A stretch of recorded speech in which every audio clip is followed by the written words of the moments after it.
Hi, in this lecture I'll be covering the kind of brief-ish history of artificial intelligence since about the 1940s to the present.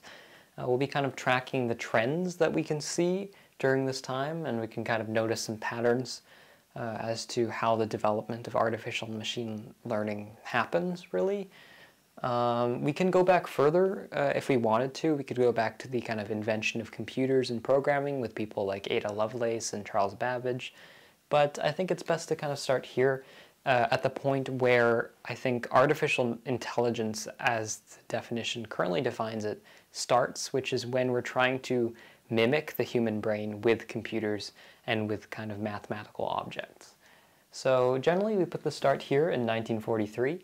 With McCulloch's and Pitt's neuron, kind of a mathematical interpretation of what a neuron in the brain, or what we thought a neuron in the brain acted like back then. It's a simple kind of off and on switch, and then by connecting a lot of these little off and on neurons, you can show some sort of pattern.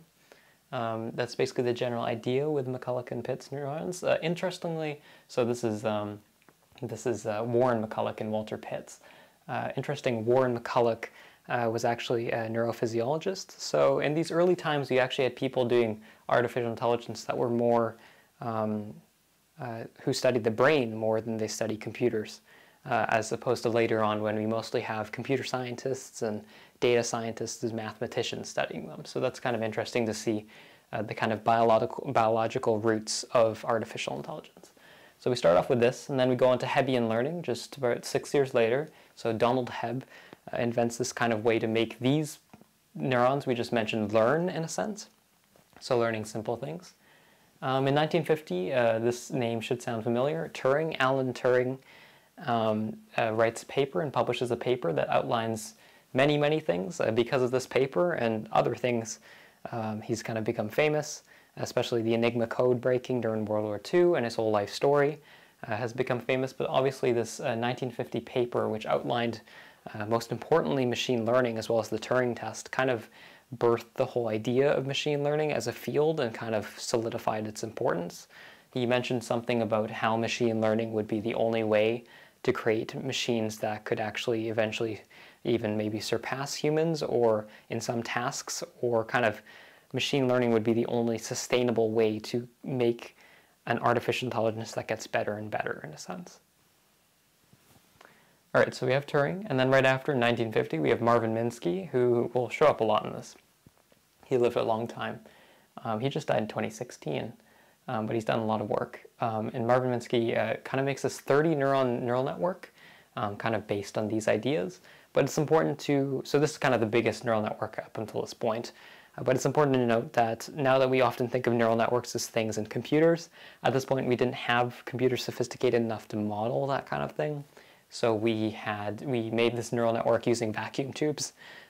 So you can see some pictures of Marvin Minsky back then playing around with some really big tubes. And that's pretty interesting, I guess, just to know. In 1956, The Logic Theorist by Herbert Simon and Alan Newell is kind of an algorithm that can prove basic mathematical theories. There's this book of kind of foundational mathematical proofs and theories called Principia Mathematica, not to be confused with Newton's thing, but Principia Mathematica kind of outlines the general, for example, why 1 + 1 is equal to 2. So kind of making sure mathematics has a very foundational foundation, in a sense. So the logic theorists aim to prove a lot of these theories in Principia Mathematica, and it proves, I think, there's about 50 in Principia Mathematica, and it proves about the first 36, I think, or something like that.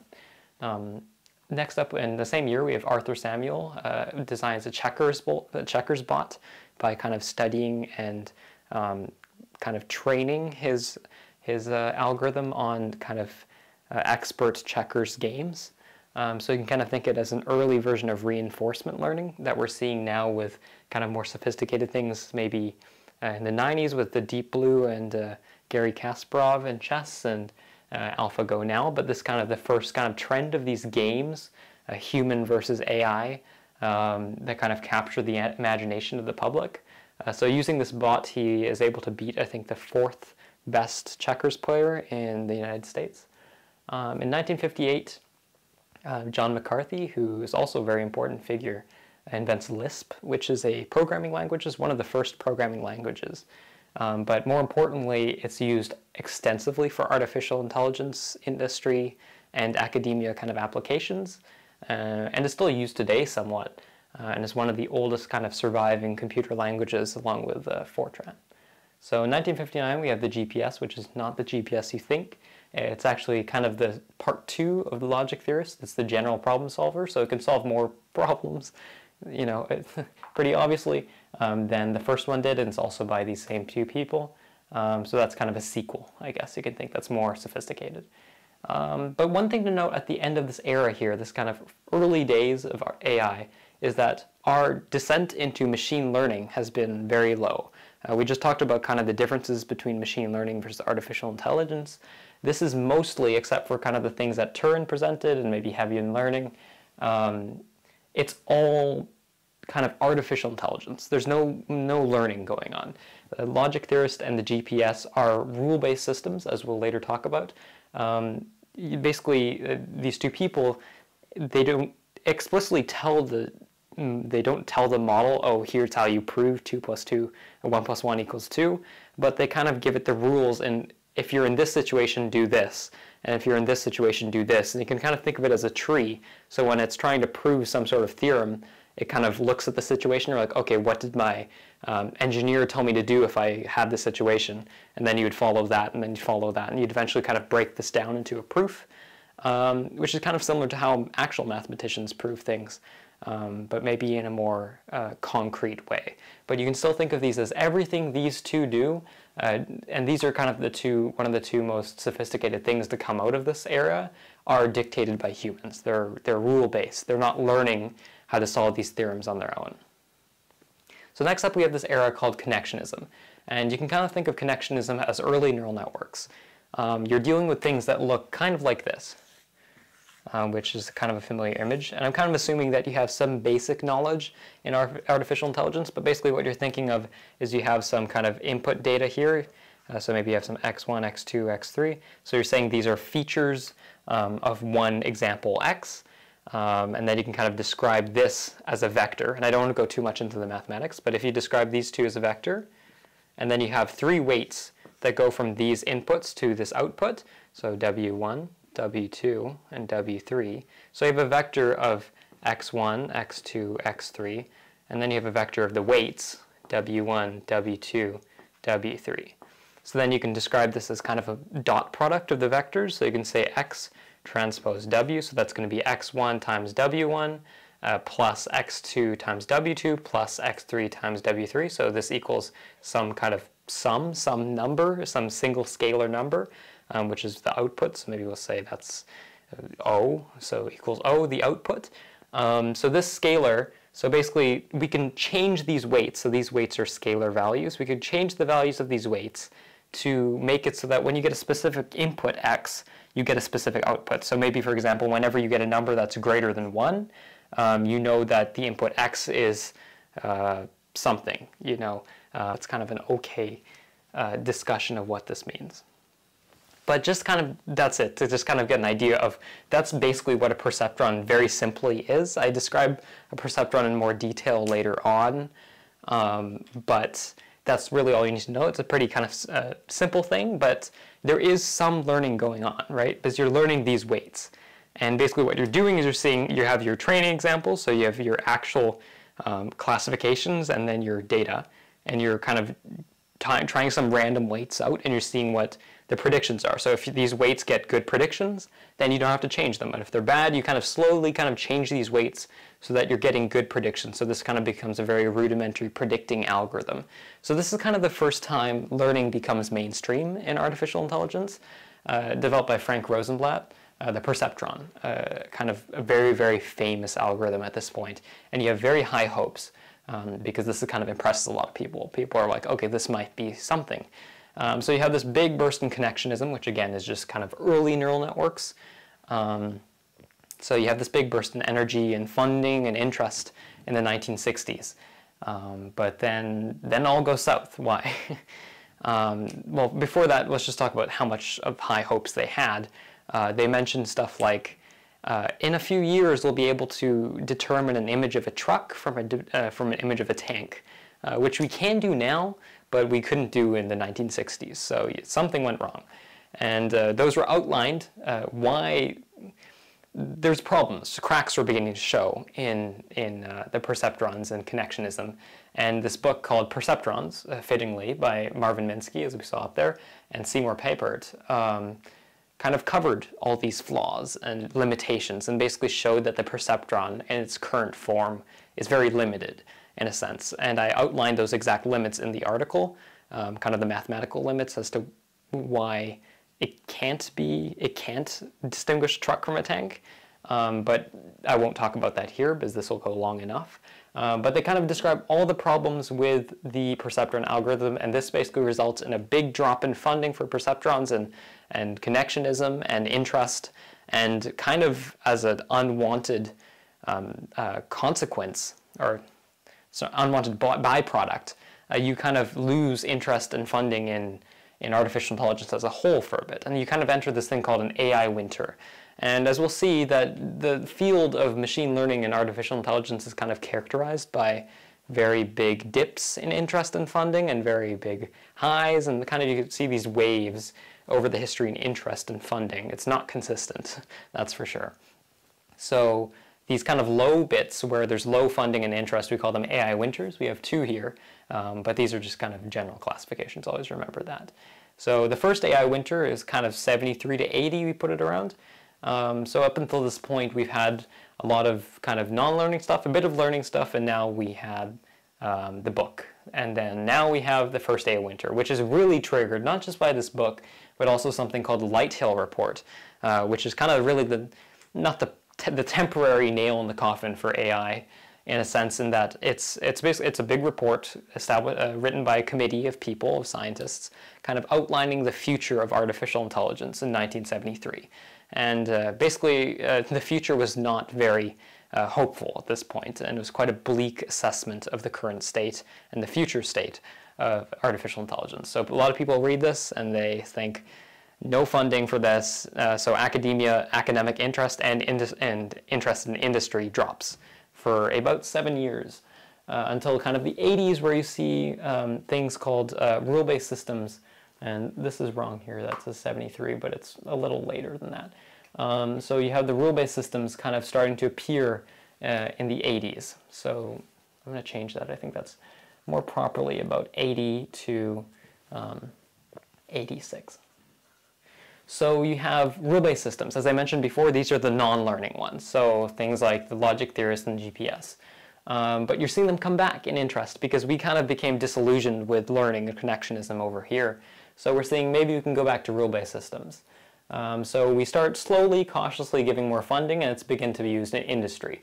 And obviously these rule-based systems are a lot, very, very complex. Although they're not learning, they're still extremely complex in their design, and they can be extremely effective, as shown during this period. As they kind of became used in industry, the Digital Equipment Corporation, which I think is a very generic name for a company, starts using rule-based systems to kind of deal with their production and assembly line kind of process of creating computers, and they save an estimated around $40 million a year using rule-based systems. And then kind of following their lead, you have basically every single major company in North America has some kind of team dedicated to research rule-based systems or are actively implementing rule-based systems, so they're popular. But what happens? It all goes south. We were doing so good, and now we're here. Why? That's because, as Turing kind of predicted back here, we started to find the limitations with rule-based systems, because by design, they are designed by humans. So a human's limit, in a way, is a rule-based systems limit. In a way. So we started to discover these limitations. More importantly, the promises that we made during this kind of heyday and this time of high hopes, we made a lot of promises saying a rule-based system can do X in Y years, and a lot of those weren't fulfilled. So you had investors being unhappy, and you had a huge kind of drop in interest funding, and kind of people were angry that companies weren't being as successful by using rule-based systems as they kind of predicted a few years later. Because always in the good times, we always overpredict how good things are going to be in the future. So we had this, and we had another AI winter until about 93. But during this time, we still had a bit of funding, and we still had a bit of activity going on that we don't want to forget for sure. And most significantly, we point out in around 1986, Geoffrey Hinton, David Rumelhart, and Donald Williams, I keep trying to remember their first names, but I'm pretty sure those are right, kind of rediscover this backpropagation algorithm, which is basically how a neural network, or I guess a connectionist kind of idea like this, can learn. And I say rediscover because it was actually kind of discovered back here, but it really was kind of hidden in obscurity until they rediscovered and polished it up and kind of modernized it in a way. So they didn't just rediscover it, they did a bunch of other stuff as well. But then it also importantly kind of described how neural networks larger than this single layer could operate and learn, because it's easy for something like this to learn. I describe it in the article, but once you get multiple layers, you start having trouble learning, because you're kind of having to pass information back through multiple layers of how did this work and how did this work, based on your kind of output. But backpropagation kind of solves that issue in a way. So that's a big paper, and that's kind of signifies the return of neural networks and connectionism. We kind of broke up with them, but now we're getting back together here. In 1990, so this is kind of big stuff here. So we're kind of coming out of the AI winter. These all overlap, and that's natural because in any science, the eras, there's no set eras. No one's like, okay, we're done with connectionism now. It's 1969, and then we go on to the AI winter. It's all very mishmash, and these are kind of just rough boundaries. But in the 1990s, we start to get back to ML, and for the first time since inception of artificial intelligence, machine learning overtakes rule-based systems and artificial intelligence in popularity and funding. So that kind of signifies this big turning point in the 1990s. As well as in the 1990s, we see a rise of probabilistic learning techniques, so like things like naive Bayes and Markov models, so things that use ideas from statistics and probability to learn.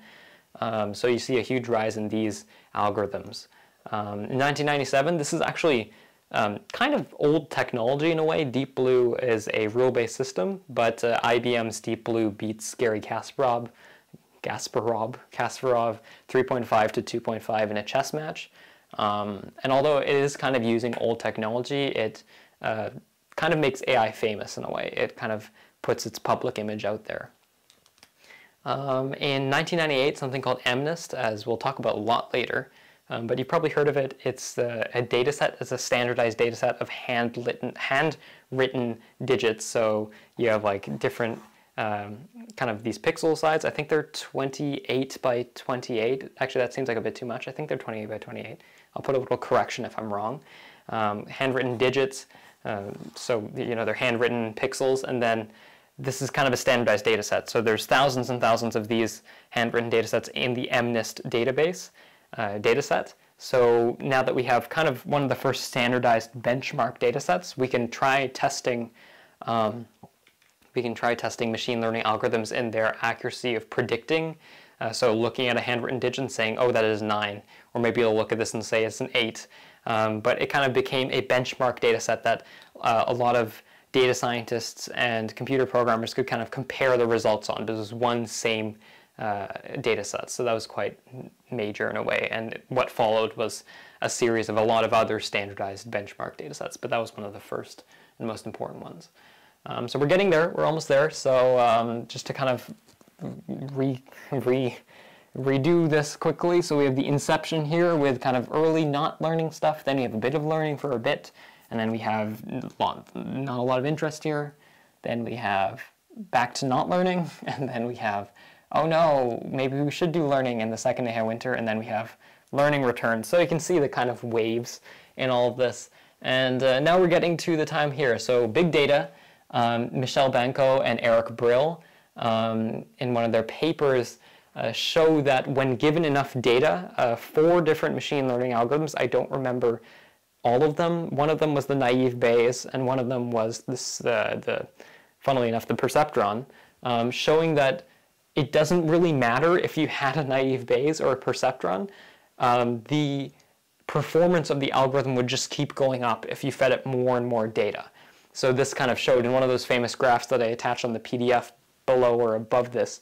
It's like a graph here that says like this, and then you have the different algorithms, and you have the data. So you have the data here, and you have the kind of the accuracy, and you just see them all go up, and it doesn't really matter which algorithm you had at the beginning. They all go up when you have more data. So that was kind of big in a sense. They kind of concreted, that's not a word, they kind of solidified the importance of getting more and more data. And of course, this access to data increased with the rise of the internet in the 2000s, when you had, for the first time, these insanely huge data sets that you were able to mine for data and actually fuel machine learning algorithms like this. So Banco and Brill's kind of research kind of came to fruition a few years later. Most lately, you have deep learning, which is the subject of this entire course. But of course, deep learning can be used as a buzzword sometimes, so really all that it means is connectionism, kind of connectionism part 3, in a sense that we now have neural networks that are very, very long, very, very deep neural networks. So yeah, so it's kind of just kind of a continuation of this trend of going back to connectionism and neural networks. So this is kind of what we're in right now. We're in the deep learning craze. I guess you could say we're in a machine learning summer. As of now in 2021. But it kind of starts in 2012 with ImageNet, which is a competition on the ImageNet database, which is a database of images of 1,000 classes. So, one of those classes might be golden retrievers, and you have a lot of pictures of golden retrievers. And then some other dog or some octopus or a sign, just like 1,000 random objects. And you're supposed to run some sort of algorithm on those objects, those images, and classify them properly. So in 2012, you had the team led by Geoffrey Hinton, who appears back here, Ilya Sutskever and Alex Krizhevsky at the University of Toronto, who win this competition by a landslide. And for the first time, you get a training error that is, so the percentage of things they get wrong for the first time is less than 25%. So they get, I believe it's 16% wrong, which beats the second best by about 10%. So it's a huge, huge thing. So usually have a very, very small difference, but they beat the second best team by around 10%. So huge, huge win.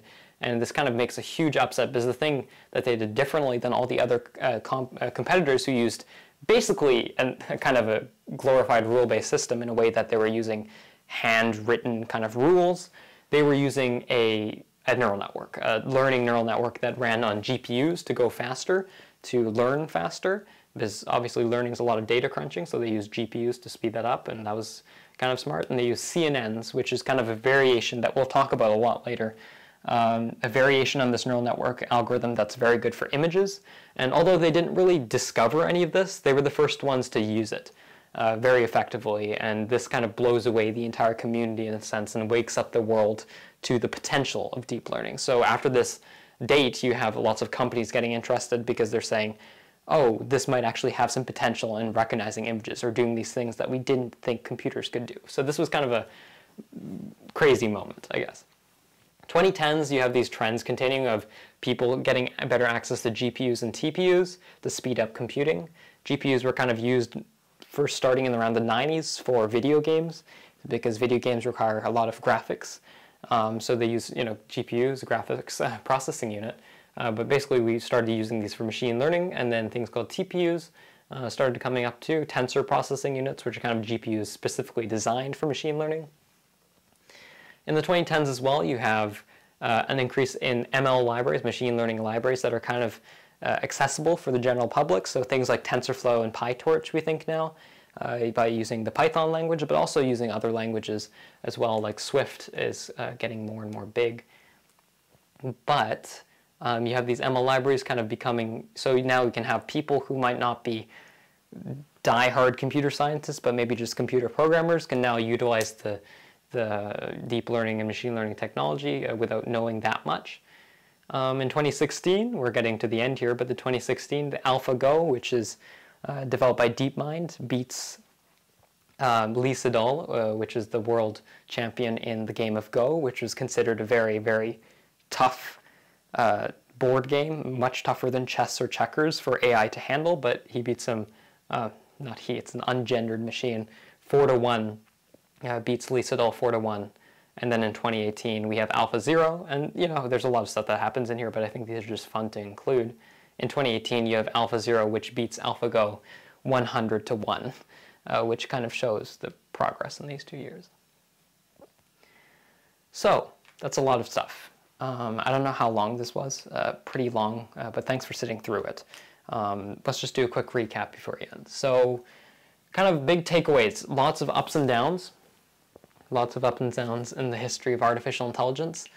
We start off with not much learning, then we get to a bit of learning here, then we get to first AI winter, then we get to rule-based systems, so going back to not learning, second AI winter, and then we're coming back to learning.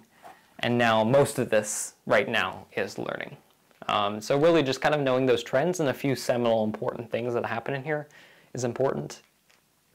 But I hope you enjoy this. My throat is very dry. But go read the article here just to kind of recap on it, and there can be a short quiz right after just to make sure that you got the foundational important ideas down. All right, thanks for watching. See you soon. Bye.